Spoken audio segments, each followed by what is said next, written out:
Read through was good. Scale from 1 to 10. An 8. Feeling very good about today's episode. We've got a lot to get through. We've got a lot. We're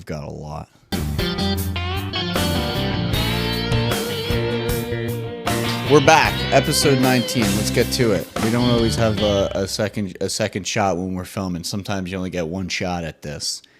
Especially with people like me. I'm like, you got that like neuroses that prevents you from doing stuff, certain things, makes you worry. You worry a lot. I worry. We all worry. That's part of life. How was your Easter? Mine? Terrific. I get to spend time with my family. What's better than spending time with your family? Although Easters haven't been the same in a lot of years. Ever since I was 18 and I stopped getting Easter baskets. What's that about?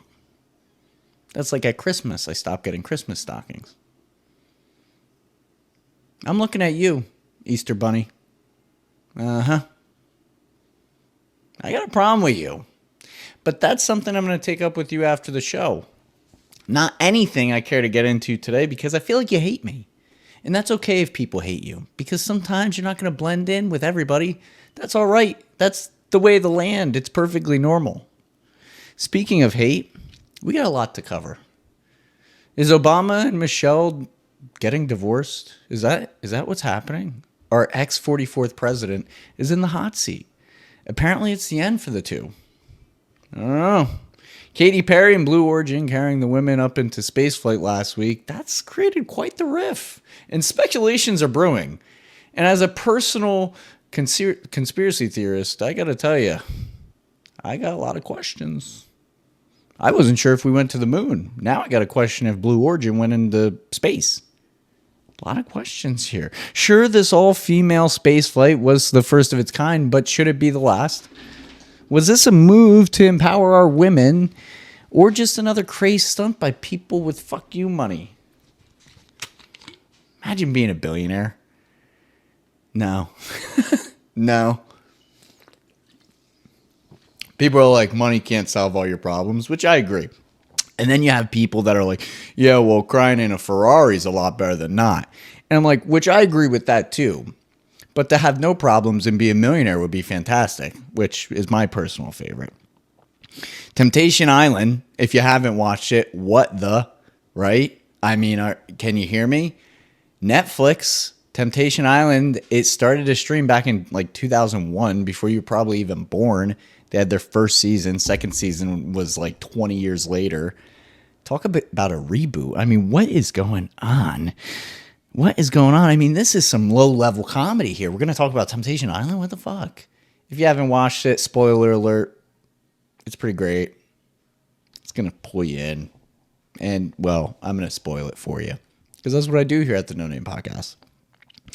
And what the heck is Vince Vaughn doing? What is Vince Vaughn doing? You guys see him at the White House? Come on. Hey, oh. You guys know Vince Vaughn. If you don't know Vince Vaughn, then you're going to find out today. The tightrope of adulthood is something else. It's nothing to mess with. There's lessons upon lessons and upon more lessons, and sometimes they sprinkle in some blessings. And if you're lucky enough, it might be blessed up today. It might not.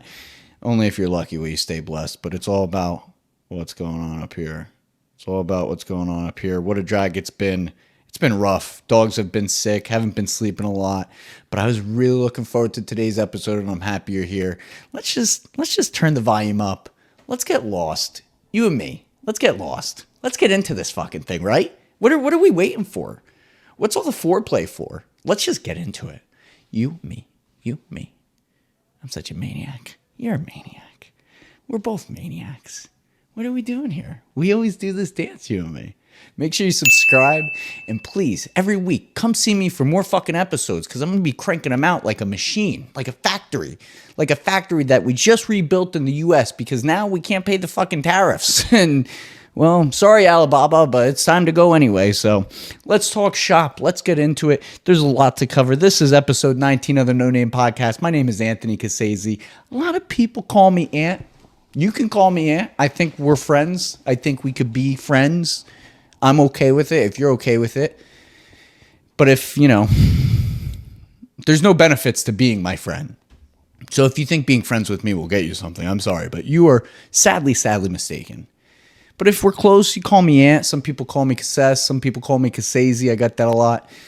Back in the day, my family, I guess when they got off the Mayflower, they were like, hey, Cassese sounds so good. It's a very gungat, it's very Guinea. Let's do something a little bit more American. So they turned it from Ca-SAY-Zee, which is just sexy and charismatic and beautiful, a beautiful name, and they turned it to Cassese, which, hey, I love, but it's like they took the little bit of balls we had the second we got here. The second we got here, it was like, let's take their balls. Been downhill since. Call me what you want. I don't care. I'm just happy to be here. And I'm happy that you're here because it's been a crazy, crazy week. Hopefully Easter was great for you. And you got time with the family. You get to decompress a little bit ski. That's always nice. There's been a lot of lessons and learnings this week. And I've been trying to put it all into this episode. So hopefully you don't blink because you might miss it. You might just miss it. I put it into this nice little present. They say life is a gift, so you got to be in the present. Here we are. Life is a gift. Let's be present, you and me, on episode 19. Lessons on lessons on lessons on lessons. They lied when they said there's no such thing as a dumb question. Is a lesson too big of a lesson? Yes, there's lessons too big. Too big. I don't want to be crying in just some random Ferrari, but sometimes lessons are important in life. They're important. You get a lesson when you learn, and you get a lesson when you lesson, and you will learn. If you don't want to learn, you're going to get more lessons. And I'm learning this because I'm so hard-headed. I can never get my head around things. But luckily, life is patient with me, and I'm equally as patient. It's like how many licks to the center of a Tootsie Pop? A 1, a 2, a crunch. You remember that? A 1, a 2, a crunch. That fucking owl. Who? I like when people say, who? The owl. Who? Damn, whatever. Don't question my methods. You don't get this far in life by being normal. You got to be a little out there. You got to be able to love what you love and go for it. You have to. You really have to think you're the best. You have to believe you're the best. And you have to fucking convince yourself of that because you don't always feel the best. You don't always feel the best. But that's what I'm here for. Bringing you a snippet, just a snippet, because, God, there was just too much to capture of what the hell is going on in Netflix. Bringing me to my first point, Temptation Island. Whoa. Temptation Island, which originally aired in 2001, by the way, season 1. Some of you weren't born yet. Long time ago, quarter of a century. Gone. Wow, showing my age here. Spoiler. Don't listen to this unless you want this to be spoiled for you and you're going to go watch Temptation Island. Because if you plan on watching season 8, you got a lot to catch up on. And I don't want to ruin it. But Temptation Island, for those of you that don't know, is a reality TV show. I love reality TV because I think people are crazy. Oh, yeah. People are fucking nuts, man. People are crazy. Crazy. They take 4 couples and put them on a beautiful island in a controlled environment, which is absolutely the farthest fucking thing from reality. This is so far from reality. And they get like a dozen other random people and put them, they split the couples, boys here, girls there. And then they put a dozen random girls with the boys and a dozen random boys with the girls. And they say, okay, well, you're going to take them out on a date every day. So you're basically cheating, but you're not cheating. I don't know. If I was in a relationship, I'd ask my girl. I'd tell you right now, she'd tell you exactly what that was. Cheating. So don't ask your girl this stupid question because I just asked it for the both of us. Don't look silly. You learn from me, right? That's what we do here. you don't want to go. Don't go asking stupid questions. I have a tendency to ask stupid questions, and then when I get the response I don't like, I'm like, why is everyone always so mad at me? Why is everyone so mad? I just don't know. They put their relationships to the test.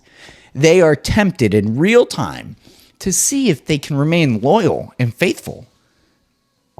Who would have thought this is what the world came to? Who would have thought?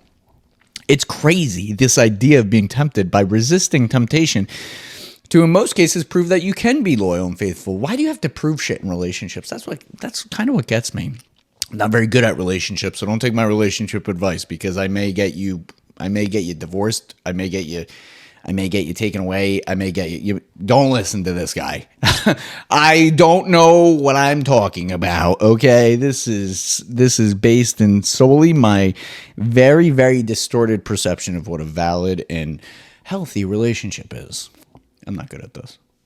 Don't hurt me. Please don't hurt me. Please don't hurt me. Why are people so fucking... Don't ridicule me. And don't ridicule others. We don't know. We're all learning in real time. This is our first time doing this. This is our first time. First time ever. Alexis and Lino on season 8 of Temptation Island. Beautiful. They are perfect. I almost fucking cried.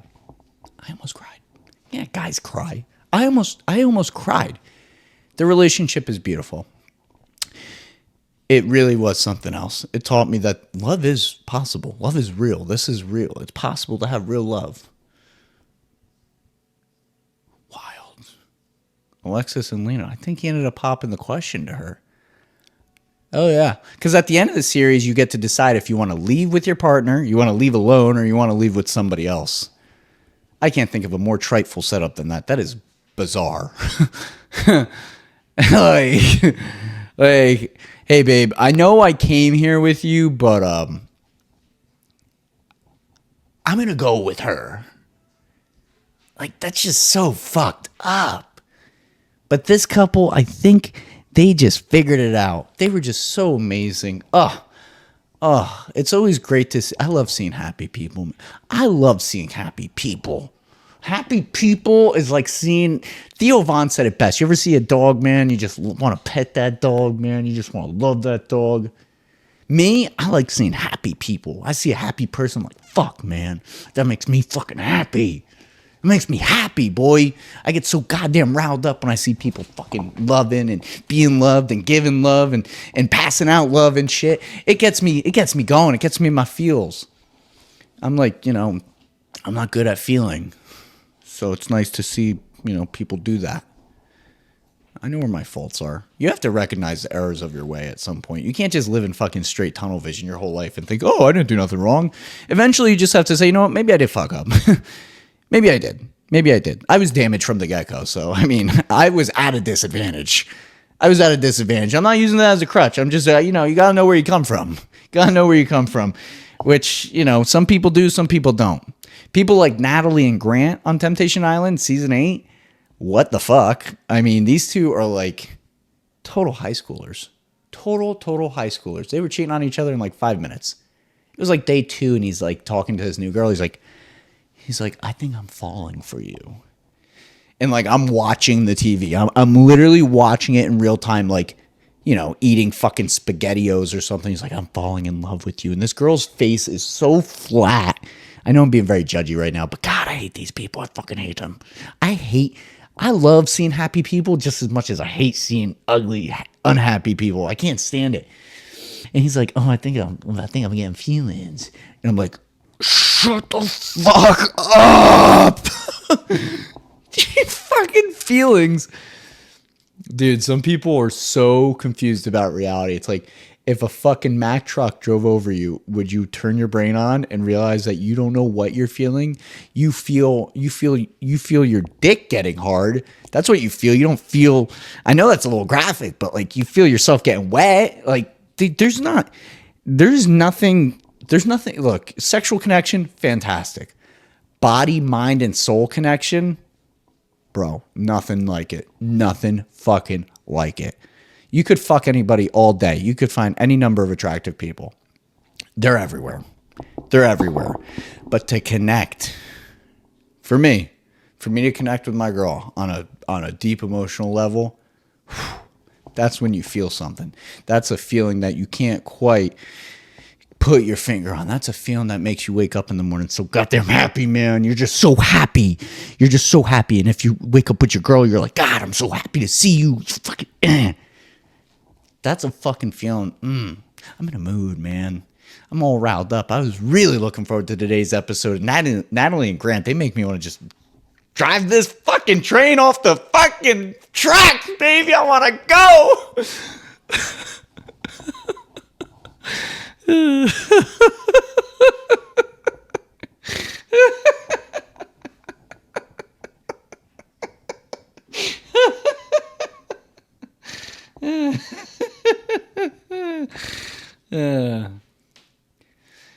All right. And then there's this one guy, Breon. He was having a threesome like a weekend. Like a weekend, he's like fucking all the girls. Like, bro, what are you doing? And it's always the black guys. Oh, the black guys are always having threesomes. I mean, they don't even leave enough for us white guys. It's really fucked up. And that's not a racial thing. It's just that's the truth. That's my interpretation of life. It has been that way for a long time. It was like that before I got to Temptation Island, okay? All right, I've seen shit. I know what's going on. I've seen shit. He was cheating on his girl. And you know what kills me about Breon? He had the best girlfriend. She was so faithful. She would never do that to him. She never believed he would do that to her. Like, this stupid bastard must have lost all his wares. And when they interviewed about him, they were like, "Do you regret it?" He's like, "Nah, regret what? Like, I don't even know if I could like regurgitate the shit that came out of this guy's mouth. Like, oh, excuse me. See, I already feel that garbage coming up in me." He's like, "I don't regret doing this." You don't regret having a threesome? And then his girl at the end took him back. Girls, boys, I don't know much about love. I'll be the first to say it. But you settle on the love you think you deserve. You do not deserve somebody who's going to be fucking you behind your back. And then be open about it. And be so cavalier. It's funny too, Mark Wahlberg, not the actual Mark Wahlberg, but this guy's name is Mark Wahlberg. He's the host of Temptation Island. I keep wanting to say Love Island. I just feel like Temptation Island is not fitting. Love Island feels like it just feels like it makes more sense. You can tell he's like looking at this guy Breon. He's like, "You don't see anything wrong with this?" He's like, "No." And you can see like this guy Mark Wahlberg, very humble, very down to earth. He's like, this fucking guy's fucked up. This fucking guy's. If I was on Temptation Island, I'd be sitting by the pool, man, minding my own business. We got 3 weeks until we can go home.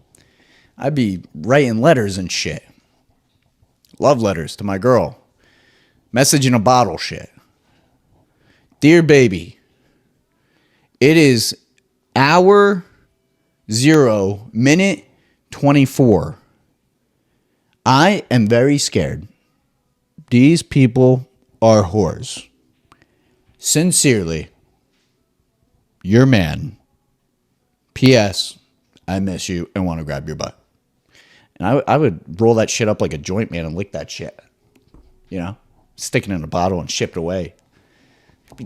Who the fuck's got time for thinking about all these other people when you got this? You got the best in front of you. People are always looking at where the grass is greener. That's got to be a real burden. I'm just too busy mowing my own lawn. I'm like, "Hey, neighbor, how's it going?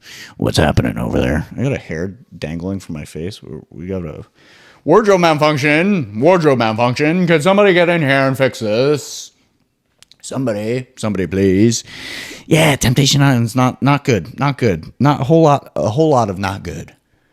And speaking of not good, I can't help what the hell I keep hearing about our friend Obama, Barrack and Michelle Obama, the Obamas, apparently the best couple ever until no longer president.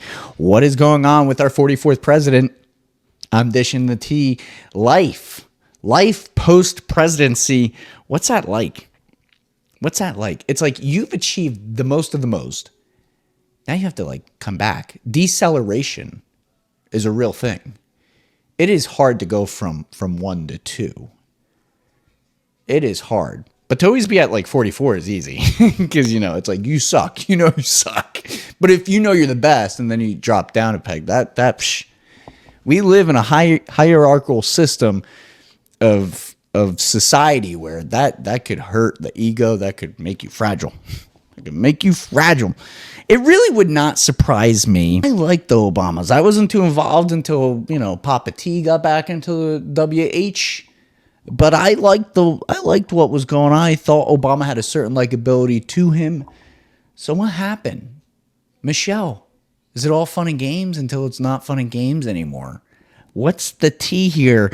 And turns out the two divorcing is just a long-standing rumor. I gotcha. Just a joke by mainstream media. But hey, I can see it working out. I can see that happening. Yeah, I could. You know how they have resting bitch face? That's a real thing. I think these two have resting divorce face. They just got it all over their face. Like, they probably gonna be getting divorced eventually. I don't want that too, but I could see it. I could definitely see it. For sure. I could see Obama trying to get on Temptation Island too. I could definitely see that. He calls the producer. Here's how it goes. Barrack says, Mr. Simon, this is Barrack. Simon's like, Barrack? Who the fuck is Barrack? Obama's like, yes, Simon, it's Barrack. Look, Michelle and I watched season 3. I think we would be a good fit for the next season. Simon's like, I'm sure Temptation Island would love to have you, Mr. President. Absolutely. We would have no problem hosting you for season 4. Simon's like, if you can get our man Vince Vaughn's career kickstarted, we might be able to make this happen. Barrack, he's probably like, great news, Simon. I will talk to Michelle and see what I can do.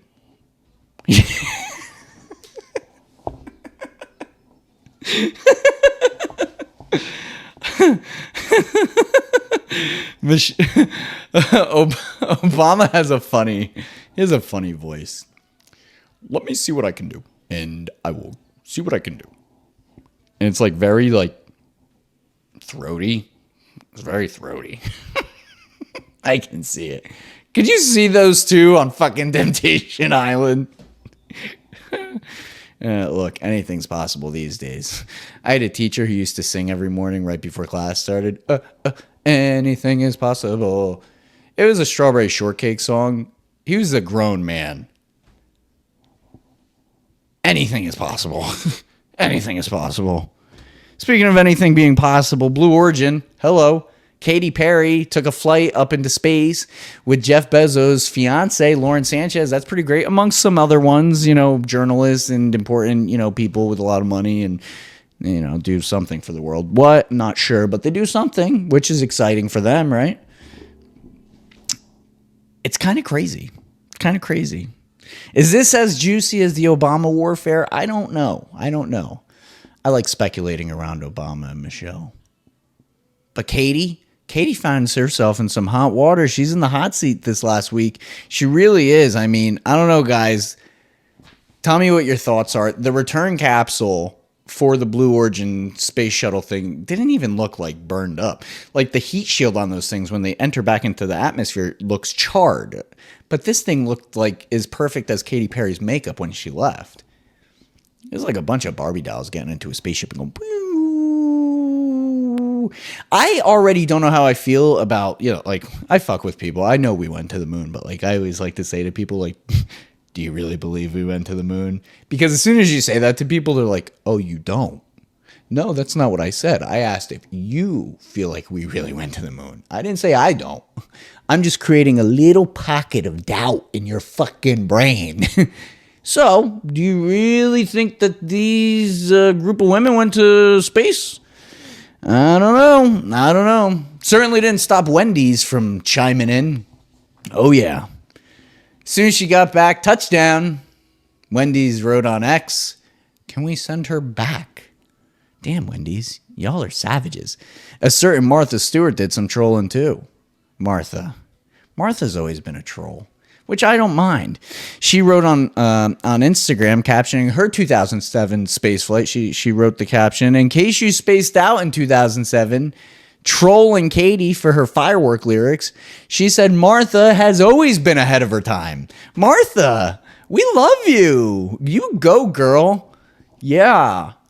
You go, girl. I mean, Katy, you did spend the entire space flight looking into a literal camera when you could have been looking at Earth.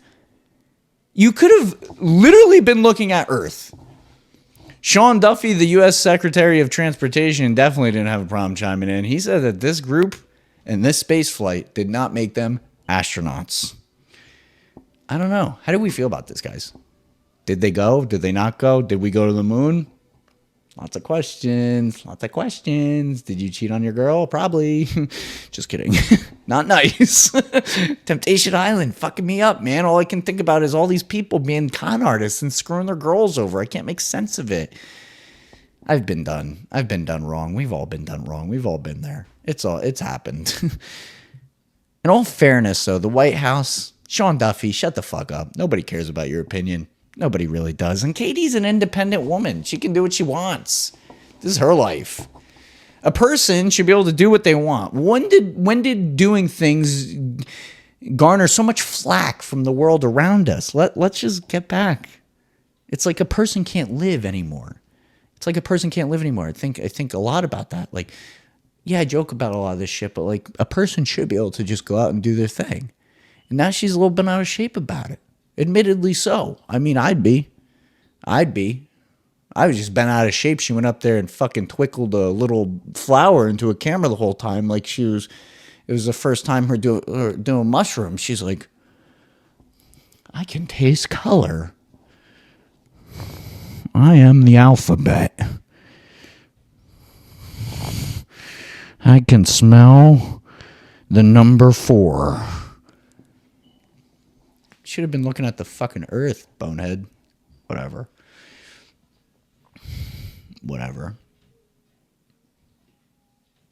What in the hell, speaking of crazed things going on in the world, what in the hell is our pal, Vince Vaughn, doing? What's he doing at the White House?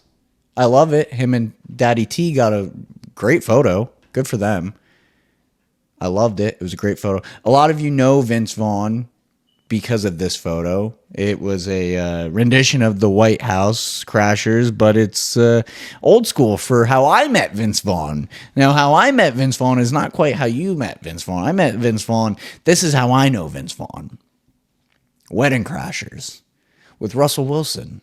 Russell Wilson's nose has been fucking fucked up so many times that they actually can't shoot certain angles because his nose is so jammed up, which I can appreciate. I got a good nose, but it's big. It's there. How do you block this thing out? It just, you don't see it all day. It's crazy. I love Vince Vaughn. I do. I'm happy to see he's back in, he's back into the mix of things. I don't care where he starts. Fuck it, when you miss somebody so much, you're just like, I'm happy you're back. Don't even care how you got here. Just happy you're here. I'm happy I could be here with you.